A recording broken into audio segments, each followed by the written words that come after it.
지금 투표율 분석을 방송하는 중에 보면 11시, 12시 사이에도 거의 5%의 투표율 증가가 있습니다. 매우 이렇게 높은 속도로 투표율이 올라가고 있는데요. 지금 이 시간 현재 거의 12시가 다 돼가는 시점인데 11시 57분인데 지금 이 사전 투표하고 합치면 50%가 넘는 사람들이 투표를 했습니다. 그럼 12시부터 적어도 이 오후 8시까지 8시간인데 50%가 넘는 투표가 있었고, 그러면 시간당에 4%씩 올라간다 하면 48, 32 그러니까 82%고, 만약에 시간당 지금 12시까지 정확하게 6시간을 투표했는데 24.5% 정도 투표를 하지 않겠나 보입니다. 그러면 6, 4, 24 즉 시간당 4%거든요. 그러니까 오전에 있었던 속도로 오후에도 이렇게 간다고 보면, 보통 보면 오후에 좀 더 막판에 올라가고 하는데 이번에는 사전 투표가 있었기 때문에 하루 종일 좀 비슷한 속도로 가지 않겠느냐, 이렇게 보면 남은 8시간에 32%가 더 올라간다 하면 최종 투표율은 82% 이렇게 될 수 있다고 보고 있습니다. 자, 과연 어떻게 될지 좀 지켜볼 필요가 있겠는데요.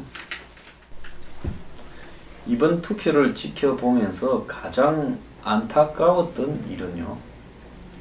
자, 박근혜의 잘못은 그것은 박근혜 개인의 잘못입니다. 박근혜를 저 지경에 이르게 만들었던 여당이나 박근혜 정부에 있었던 사람들의 책임이 없다 하지 못할 겁니다만은, 중요한 것은 박근혜를 심판한다라는 정서가 이번 대선을 지배해오는 과정에서, 그러면 박근혜 개인에게 주어졌던 문제들을 한마디로 국가적 차원으로 끌어들여서 이야기하는 것이 과연 옳은 것인가에 대해서 우리가 이제 투표가 이제 끝나가는 상황에서 한번 생각을 해봐야 된다는 겁니다. 박근혜는 보수, 그야말로 원조 보수를 표방해서 자신이 부친의 시대, 60, 70년대 시대를 지금 2017년에 재현하겠다라고 했지만은 그야말로 시대착오적인 망상으로 드러났고 드디어 탄핵이 되어서 구속이 되어 있습니다. 역대 대통령이 숱한 사람들이 도둑질을 어지간히 했습니다. 저보고 항상 비관적이고 부정적으로 바라보면서 어떤 사람은 이렇게 이야기를 합니다. 부패는 인류의 역사에 있었고 어느 나라들 부패가 없는 나라가 어디 있느냐.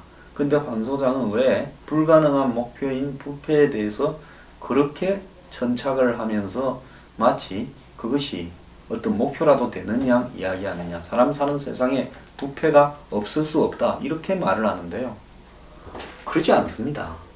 과거에 스웨덴, 네덜란드, 덴마크, 노르웨이, 핀란드 이런 나라들요 엄청나게 못 살았습니다. 거기 무슨 공업이 발달했겠습니까? 농산물이 제대로 되겠습니까? 위치로 봤을 때요. 네덜란드는 좀, 덴마크, 네덜란드는 사실상 농산물 지금 선진국입니다만은 거기도 위치로 보면 농사가 제대로 될 수 있는 위치가 아닌데 그 어려운 척박한 땅에 이 노력을 한 거죠. 자, 이런 나라에 어마어마한 부패들이 있었습니다. 그런데 한마디로 그 나라가 한 번쯤은 이렇게 부패를 척결하고 후진사회에서 선진사회로 가기 위한 일종의 기회가 있었습니다. 어떤 모멘텀이요. 그때 국민들이 힘을 모아주고 법제도를 정비하고 부패에 대한 척결에 나서면서 이 부패가 없어지게 되는, 지금 오늘날 지구상에서 가장 선진적인 정치 시스템을 유지한 나라로 탈바꿈했습니다. 자, 우리가 덴마크나 핀란드, 스웨덴 이런 데 국회의원이 전철을 타고 다니고 자전거를 타고 다니면서 한국의 국회의원보다 훨씬 못한 대우를 받으면서도 열심히 열정을 펴는 모습, 그거는요 근본적으로 이 국회의원, 정치인이라는, 대통령이라는 그 위치가 한마디로 권력을 가지고 부를 추구한다는 것과는 전혀 관련이 없는 부분으로 만들어 놨다는 겁니다. 그래서 전 스웨덴 총리 같은 사람은 퇴임 이후에 경호도 없이 살다가 총에 맞아서, 이슬람 원리주의자 총에 맞아서 죽기도 하지 않았습니까? 자, 이런 모습을 우리가 보면서요, 지금 우리는 마치 부패라는 것은 불가능한 어떤 목표라고 설정을 해놓고 우리 스스로가 포기하고 있는데, 자, 싱가포르를 한번 예를 들어 봅시다. 싱가포르라는 나라, 중국 사람이 모여 사는 나라의 지역의 특성 중에 범죄, 도박, 매춘, 마약, 그리고 지저분함, 이런 것들이 없는 나라가 지구상에 하나도 없었습니다. 어느 중국 차이나타운을, 어느 나라에 있는 차이나타운을 가더라도, 유럽에 있는 차이나타운을 가더라도, 미국에 있는 차이나타운을 가더라도, 차이나타운은 그야말로 아까 말한 그런 범죄와 마약과 매춘과 도박의 소굴이었습니다. 자, 싱가포르이 말레이시아의 하나의 주처럼 되어 있다가 말레이시아가 영국 연방에서 독립을 해서 독립국가를 이룰 때 싱가포르를 떼버렸습니다. 아무것도, 과거에 영국이 싱가포르를 지배하던 총독의 도시였지만은 아무것도, 한마디로 이렇게 거기에 고기가 잡힙니까? 거기에 공장이 있습니까? 돈도 안 되는 지역에 중국 사람만 바글바글하고 범죄 지역이다 보니까 떼버렸습니다. 그래서 말레이 연방을 구성하고 있을 때 국회의원을 하던 리강요가, 리칸유, 이제는 우리가 떨어져서 이 조그만 도시 국가를 갖고 먹고 살아야 되는데, 여기서 우리가 살아남으려면 중국인의 고유한 잘못된 사고들을 완전히 버릇을 고쳐야 된다 해서 도박 금지, 마약은 사형, 그리고 매출 금지, 그리고 범죄자 사형, 부패한 사람 사형, 그리고 깨끗한 도시로 만들어야 된다. 그래서 자기가 지배를 시작하고는 1년간을 비질부터 아침마다 나가서 해서 전 국민들을 비질을 하게 만들었습니다. 그런 결과 오늘날 중국인들이 다수를 차지하고 있는 싱가포르이 전 세계에서 가장 깨끗한 나라가 되었고, 요즘은 카지노도 유지해서 합법적인 도박을 하지만 개인적인 도박은 은금을 하고 있습니다. 매춘, 개인적인 매춘은 은금을 하고 있습니다. 더 나아가서 마약은 바로 사형이고, 주요 부패 문제에 대해서는 이관유 총리가, 총통이 자기가 집권을 할 때 자기 친구가 장관인데 부패를 했을 때 봐달라고 가족이 이야기하면도 끝까지 봐주지 않고 자살하게 만들었고, 시신 인도에 대해서도 협조하지 않았습니다. 자, 얼마든지 민족성을 뛰어넘어서 바뀔 수 있는 환경이 있는데요. 우리나라 국민들의 민족성의 가장 큰 문제가 뭔 줄 아십니까? 저희 우리나라 민족의 민족성 이야기하면 불쾌할 수도 있을 거라고 보는데요. 지나친 정치 과잉과 지나친 빠돌이 문화라고 저는 보고 있습니다. 솔직히 말하면요, 정치에 이렇게 관심을 가지고 전 국민이 투표를 다 할 때까지 사전투표에 8시까지 투표하고 이렇게 투표하자고 이야기를 합니다. 그러면서 투표만 하면 마치 투표율만 100%만 되면 대한민국이 100% 완벽한 대한민국이 되는 겁니까? 그리고 전 국민이 빠돌이처럼 하고 있어요. 요즘 댓글이고 뭐고 한번 보십시오. 이 열정이 높다고 해서 새로 탄생된 정권이 이제 오늘 밤에 12시 넘으면 누구 5 중에서 하나 되지 않겠습니까? 그 사람이 그야말로 새로운 대한민국, 통합의 대한민국을 주장한다 해서 만들겠냐? 저는 앞으로 또 4, 5년 뒤 거기까지 안 갈 수도 있습니다. 이제 국민들이 피맛을 봐서 먹다가 걸리거나 좀 시원찮으면 툭 하면 끄집어 내보려고 하지 않겠습니까? 박근혜를 중간에 끌어내렸다. 그러면 박근혜를 끌어내린 그 교훈으로 대한민국이 앞으로 가야 이게 의미가 있는 겁니다. 저는 뭐 요즘 방송에 가끔 나가면 촛불 정신 운운하면서 야권에서 나온 사람들이 이야기를 하는데요. 거기에 촛불 정신이 뭔지 30초 안에 요약해서 이야기해봐라면 그게 뭡니까? 부패를 가지고 촛불 정신이라 하려면, 그러면 그보다 더한 부패가 있던 지난 정권 이명박, 노무현, 김대중, YS 정권에는 왜 국민들은 들고 일어나서 촛불 정신을 발휘하지 않았냐는 겁니다. 물론 다른 사람들은 고도로 이렇게 테크닉을 발휘해서 해먹었으니까 국민들이 몰랐다? 정말 그렇다고 생각합니까? 박근혜는 멍청하게 최순실을 동원해가지고 너무나 멍청한 방법으로 해서 탄핵이 되었다. 자, 여기서 중요한 부분은요. 박근혜 시대를 뛰어넘으면서 이왕 박근혜는 탄핵됐고 구속돼서 이제 돌이킬 수도 없습니다. 그야말로 박근혜를 바라보면서 저렇게 정치를 하면 안 되겠다라는 사람이 이제는 대통령이 되어가고, 국민들도 박근혜 전과 박근혜 이후로 나누어서 이제 부패에 대해서 그만큼 엄격한 기준을 적용을 해야 되는 겁니다. 근데 이번 대선에 한번 보세요. 마누라나 아들이나 자식에 있어서 벌어졌던 일들을 다 그럴 수 있다라고 생각하고 넘어갑니다. 언론들도 이 문제를 가지고 끝을 보려고 하지 않고 뻔한 거짓말을 하는데도 넘어가고 있습니다. 그리고 그런 것들이 각자 자기가 지지하는 사람한테 지지를 철회하는데 어떤 영향을 미치지도 않습니다.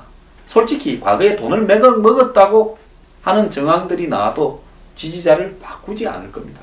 그러니까 여기서 그런 좌우 지지자가 똑같아요. 그럼 여기서 제가 하고 싶은 말은 뭔 말이냐. 솔직히 부패 때문에 박근혜 정권을 무너뜨렸다. 그래서 부패가 없는, 한마디로 제도적 민주주의는 이르렀지만은 실질적인 민주주의가 되지 않고 그 부패의 배경에는 그것도 돈 먹었다라는 문제만 보게 되면 안 되는 거예요. 박근혜 문제를 바라볼 때 우리가 뭔 문제를 바라봐야 되는가 하면 한국 최고의 재벌 삼성을 필두로 해서 재벌들이 자기 기업의 성계, 즉 이 성계는 돈만 제대로 내면 되는 겁니다. 상속세, 정려세만 제대로 내면 되고 주식을 사면 되는데, 그렇게 하지 않고 쉽게 성계를 받기 위해서 돈을 뿌려서 국민연금을 끌어들이고, 그리고 그런 과정을 통해서 인수합병을 승인받고 상장을 승인받고 이러면서 실질적으로 적은 뇌물에 비해, 액수는 크죠. 수백억의 뇌물에 비해 수조, 수천억, 수백, 수조의 이익을 봤다라는 게 이 사태의 본질 아니겠습니까? 그러는 사이에 이 대기업을 위한 여러 가지 국가 정책들이 규제 완화라는 명목으로, 한마디로 대통령이 규제는 암이고 원수다라는 희한한 소리를 하면서 번져갖고 부동산을 띄우기 위한 무슨 뉴스테인이 부동산 부양 정책이 초이노믹스란 이름으로 전개되어 갔습니다. 자, 진보라는 노무현 정권에도 이와 유사한 일이, 대기업의 이해관계를 반영하기 위해서 그쪽에서 추천하는 인물이 관직에 가고 대기업이 한마디로 취임사를 써주고 대기업이 장관들을 불러다가 교육시키고, 그래서 한미 FTA를 하고, 그래서 골프장을 2배로 늘리고 전 국토를 무슨 혁신도시, 기업도시 어쩌고 저쩌고 하면서 있는 대로 다 투기판을 만들고 부동산 가격을 올리고 건설 시행업이 전 국민의 비즈니스로 만들어서 한마디로 투기판을 열어서 없는 사람의 돈을 있는 쪽으로 가게 만들어 버렸습니다. 영리병원까지 그때 등장을 해서 박근혜도 그걸 하려고 했습니다. 박근혜와 노무현은 서로 보수니 진보니 해도 제가 볼 때는 데칼코마니 같은 한 짝이었다, 이렇게 보고 있습니다. 정말로 다행히 노무현 정권은 탄핵 안 돼서 다행이죠. 탄핵됐다가 살아났죠. 그런데 탄핵에 했던 문제들을 멍청하게 잘못 걸었다는 겁니다. 당시 한나라당이요, 대통령의 정치 개입 문제를 가지고 걸 게 아니라 재벌가에 유착된 부패로 걸었어야 된다라고 저는 생각합니다. 자, 그럼에도 한 사람은 조사가 시작될 때 자살을 했고, 솔직히 이 조사를 개인적인 목적 때문에 이명박 정권이 했기 때문에 이 조사가 처음부터 깔끔하지가 못했습니다. 정말 사심 없이 검찰에 맡겨서 있는 대로 했더라면 또 다른 결과가 나올 수가 있겠죠. 지금 겪어야 될 일을 그때 예방할 수도 있었다고 봅니다. 자, 그렇기 때문에 이번에 이 부패 척결, 단순히 부패 척결이 목적이 아니라 우리 사회가 기본적으로 움직여지는 모든 법과 제도를 누가 만듭니까? 국회에서 만들고, 그 법과 제도 밑에 있는 명령이나 규칙 등 행정입법이라 해서 각 부서에서 만들고, 거기에 대통령이 미치는 영향은 매우 막대합니다. 자, 우리 사회가 흘러가는 모든 법과 제도, 규칙, 명령 같은 시스템을 누가 합니까? 대통령, 국회의원, 고위 관료들이 하는데, 또 그걸 가지고 한마디로 옳으냐 그르냐를 판단하는 역할을 법조가 하고 사정기관이 합니다. 이 사람들이 몽땅 한 통속으로 썩어 있다는 것이 오늘날 대한민국의 박근혜 사건의 실체의 핵심입니다. 조사가 제대로 안 되는 거 봤지 않습니까? 특검 가기 전까지. 특검에서도 우병우 손 못 대는 걸 보지 않았습니다. 박근혜 정권만 그랬겠냐. 노무현 정권 때 대선자금 조사를 하는데 10분의 1 이상을 바닥에 놓으면 대통령을 그만두겠다 해버리니 검찰이 10분의 1 이상을 만들겠습니까? 그때 당시 한나라당의 10분의 1보다 내가 받은 게 더 되면 대통령 그만두겠다고 선을 짜서 그 이상 액수를 만들지 뭐라고 가이드라인을 줬습니다. 그래도 그냥 넘어갔어요. 더 웃기는 거는 92년으로 거슬러 올라가면 대선 한 일주일쯤 전에 초원폭 국집 사건 터졌는데 법무부 장관, 부산시장, 부산의 검사장, 부산의 경찰청장, 상공회의소, 교육감까지 다 모여서 YS를 위해서 정말 이 선거가 말이야 김대중이 영남의 PK의 표도 좀 있고 울산에는 지금 정주영이 판이고 김대중하고 차이가 1, 2%밖에 안 되고 보수표를 정주영이 갉아먹고 이래가 되겠나? 우리가 남이다 하고 지역 감정을 부추기자 했는데 그때 그 자리에서 그런 말을 한 사람은 다 무죄되고 그 도청을 했던 정주영 씨의 아들 정몽주는 선고 이후에 그 다음에 도청을 갖다가 도와줬던 전직 국정원 직원은 벌금을 맞고 이렇게 끝나버렸습니다. 근데 언론은 우리가 남이가라고 공직자들이 백주대낮에 했던 이야기는 듣고 도청을 한 비열한 방법만 이야기를 했죠. 그 92년부터 최근까지 시간이 25년이 지났는데 얼마나 더 나아졌는가라는 부분을 우리가 한번 돌이켜 봐야 되지 않겠습니까? 박근혜가 혼자 당한 부분은요, 역대 대통령이 박근혜 대통령보다 많이 해먹었다는 것은 저는 동의합니다. 근데 왜 혼자 갔느냐? 혼자 있기를 좋아해가지고 정권을 잡아서 그 정권을 장악하는 기술이 훨씬 떨어졌기 때문에 대통령이 혼자 있는 걸 즐기면 대통령이 은둔형 외톨이 비서다면 그 앞에서 다 머리야 조아리겠지만은 누가 대통령을 한마디로 구하려고 했겠습니까? 전 전적으로 본인이 자초한 부분이고요. 저는 일말의 동정의 여지도 없다라고 생각하고 있습니다. 보수의 이름으로 정권을 잡아서 이 모양으로 보수를 박살내서 다시 야권의 좌파의 손으로 정권을 넘겨주는 역할에 중요한 어떤 계기를 제공하게 될 수도 있습니다. 자, 이번에 정권이 넘어가면 이해찬 전 총리 이야기가 있지 않습니까? 앞으로 돌아가면서 안희정 박원순부터 다 하고 다시는 저쪽에 넘기지 말자. 괴멸시켜야 된다고 말을 하고 폐륜 집단이라고도 말하지 않습니까? 남을 탓하기 전에 우리는 우리 스스로를 돌이켜 봐야 되는데요. 대한민국의 한마디로 문재인 후보를 지지하는 지지자들, 과연 노무현 정권이 진보 정권이고 서민의 입장에서 살만한 정권이었는가? 부분적으로 괜찮은 일들도 했죠. 하지만은 전체적으로 봤을 때 그랬는가? 보수를 지지하는 분들한테 제가 묻습니다. 과연 이명박 박근혜 정부가 그야말로 보수라도 제대로 했는가. 이념이라도. 9년을 집권하고도 정말 이념에서 확실하게 더 이상 자신들이 그렇게 종북 척결을 이야기하는 9년을 집권했는데도 종북을 척결 못했다면 할 말이 없는 겁니다. 오히려 대미관계는 더 나빠졌고 친중 정권으로 갔고 통일 대박이니 북한에 가스전 연결해주니 가스관 연결하니 다 박근혜 이명박 정부에서 나왔던 이야기입니다. 자, 이런 상황을 바라봤을 때 우리나라의 이 지나친 정치 관심 또 지나친 빠돌이 문화 이 민족성에 있는 부분이 향후에 정권이 제대로 가게 될 수 있겠는가. 솔직히 말하면 오늘 밤 새로 당선되는 대통령은 완전히 단절을 해서 지지한 사람을 완전히 단절하고 자기가 내놨던 공약을 완전히 폐기하고 국민 앞에 딱 한 번 사과를 해버리고 동료들에게 사과를 하고 새로운 대통령이 되어야 5년을 무사히 마칩니다. 제일 의석이 많은 정당이 120석밖에 안 돼요. 자질구레하게 가지고 있습니다. 과거 새누리당은 160에서 170석에 가까운 의석을 갖고도 한마디로 국회를 마음대로 운영하지 못했습니다. 그러지 않습니까?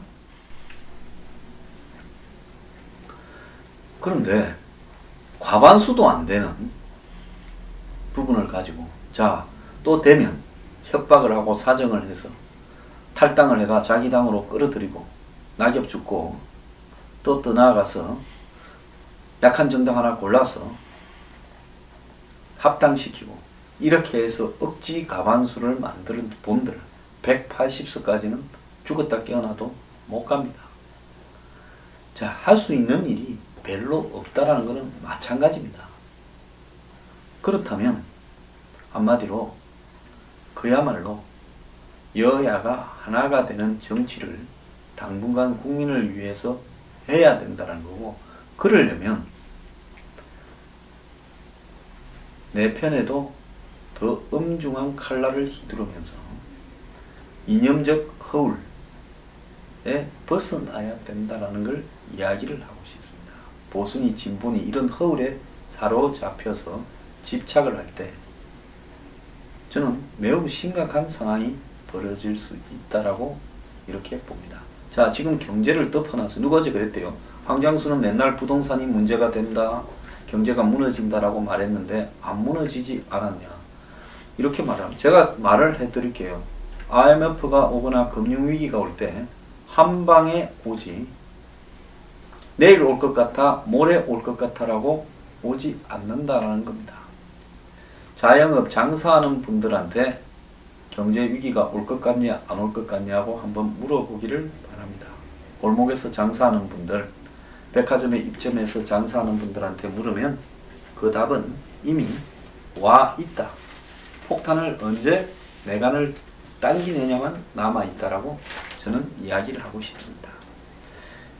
안보 위기와 경제 위기가 동시에 터진다라는 부분은 트럼프 하는 자세를 한번 보십시오.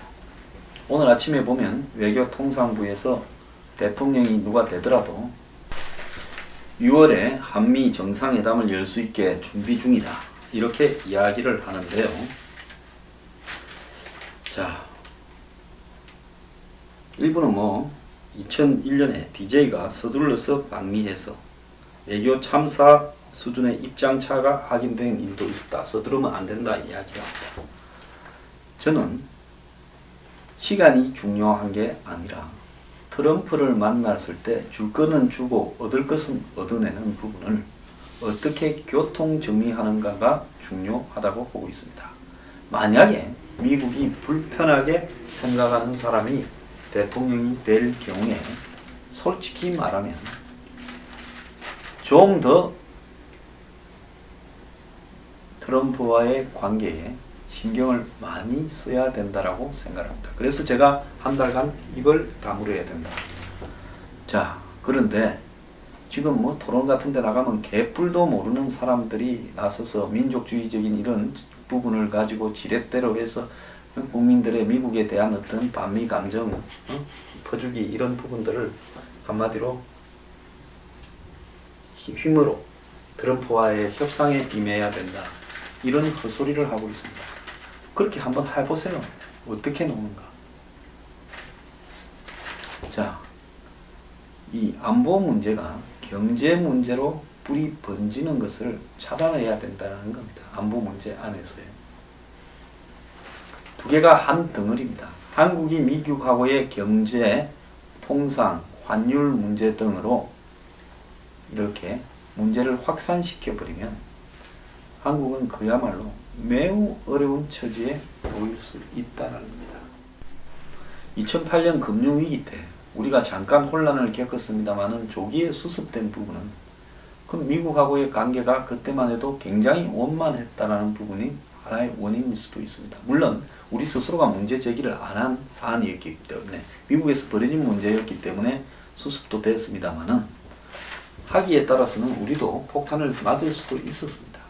그런데 97년에는 왜 우리가 IMF 외환위기를 그렇게 심하게 당했느냐. 자, 우리 내부에 문제가 있었던 것이 첫째 원인이기는 하지만 정권 교체기에 한마디로 새로 바뀐 한국 정권과 미국 정권의 트러블이 이런 위기를 가져왔다라고 보는 것이 합리적인 판단입니다. 자, 그래서 우리가 이제 이 대통령을 뽑습니다만 오늘까지는 누구를 지지하고 열광을 했는지 모르지만 오늘 이후에는 냉정하게 돌아갔어요. 자기가 뽑은 대통령이 되어서 제대로 하는지 철저하게 감시하고 의심을 가지고 비판하는 자세를 견지해야지 새로운 대통령을 뽑아놓고도 만족을 못해서 싸돌이를 하다가는 나라 절단 날 수가 있습니다. 자, 일단